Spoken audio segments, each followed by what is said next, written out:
നമ്മൾ എത്ര വീഡിയോസ് ഇട്ടാലും നമ്മുടെ സബ്സ്ക്രൈബേഴ്സിന് മടുക്കാത്ത ഒരു സംഭവമുണ്ട്. അതാണ് ഈ ഒരു പേപ്പർ സോപ്പ് എന്ന് പറയുന്നത്. കാരണം ഇതും കൂടെ കൂട്ടി ഞാനിപ്പോൾ മൂന്നാമത്തെ പേപ്പർ സോപ്പാണ് ഉണ്ടാക്കുന്നത്. പക്ഷേ ഇതിലൊരു വെറൈറ്റി ഉണ്ട് കേട്ടോ. നമ്മൾ മുന്നേ പേപ്പർ സോപ്പ് ഉണ്ടാക്കിയിട്ടുണ്ടായിരുന്നത് ഹാൻഡ് വാഷും ടിഷ്യൂവും വെച്ചിട്ടാണ്. അപ്പോൾ ഈ പറയുന്ന രണ്ട് സാധനവും വീട്ടിലില്ലാത്തവർക്ക് വീട്ടിൽ കിട്ടുന്ന രണ്ട് സാധനങ്ങൾ വെച്ചിട്ട് നമുക്ക് സിമ്പിൾ ആയിട്ട് ഒരു പേപ്പർ സോപ്പ് ഉണ്ടാക്കാം. വേറെ പണിയൊന്നുമില്ല. ഒരു സോപ്പ് എടുക്കുക, എന്നിട്ട് ചെറിയ പീസായിട്ടൊന്ന് കട്ട് ചെയ്യുക, കുറച്ച് വെള്ളം ഒഴിക്കുക, ഇതുപോലെ ഒരു 10 മിനിറ്റ് ഒന്ന് മിക്സ് ചെയ്യുക. പിന്നെ വീഡിയോ ആരെങ്കിലും ആദ്യമായിട്ട് കാണുന്നുണ്ടെങ്കിൽ താഴെ കാണുന്ന ആ ഒരു സബ്സ്ക്രൈബ് ബട്ടൺ അമർത്താൻ മറക്കരുത് കേട്ടോ. സോപ്പും വെള്ളവും കൂടെ 10 മിനിറ്റ് മിക്സ് ആക്കുമ്പോൾ തന്നെ നമുക്ക് ഇതുപോലെ നല്ല ഐസ്ക്രീം പോലെ കിട്ടും. എന്നിട്ട് നമുക്ക് ഇഷ്ടമുള്ള പേപ്പറിൽ നമ്മുടെ സോപ്പ് ഇതുപോലെ ഒന്ന് ആക്കി കൊടുക്കുക. രണ്ട് സൈഡിലാക്കി കൊടുക്കാൻ മറക്കരുത് കേട്ടോ.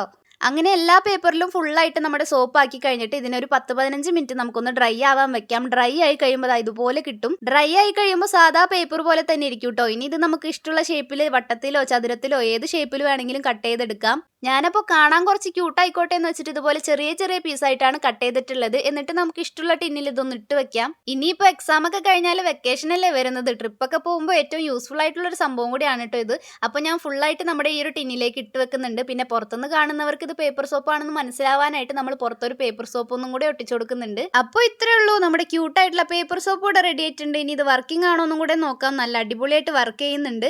പിന്നെ നമ്മുടെ വീഡിയോക്ക് താഴെ ഏറ്റവും കൂടുതൽ കമന്റ് ഇടുന്ന ഒരാൾക്ക് നമ്മൾ ഒരു അടിപൊളി ഗിഫ്റ്റ് കൊടുക്കുന്ന കാര്യം നിങ്ങൾ അറിഞ്ഞിട്ടുണ്ടാവും ഞാൻ വിചാരിക്കുകയാണ്. ഇനിയിപ്പോൾ ലേറ്റ് ആക്കണ്ട, എല്ലാവരും പെട്ടെന്ന് തന്നെ കമന്റ് ഇട്ടോ. ചിലപ്പോൾ നിങ്ങൾക്ക് ഗിഫ്റ്റ് കിട്ടിയാലോ. അപ്പോൾ വീഡിയോ ഇഷ്ടപ്പെടുകയാണെങ്കിൽ ലൈക്ക് ചെയ്യാനും കമന്റ് ചെയ്യാനും സബ്സ്ക്രൈബ് ചെയ്യാനും മറക്കണ്ട കേട്ടോ.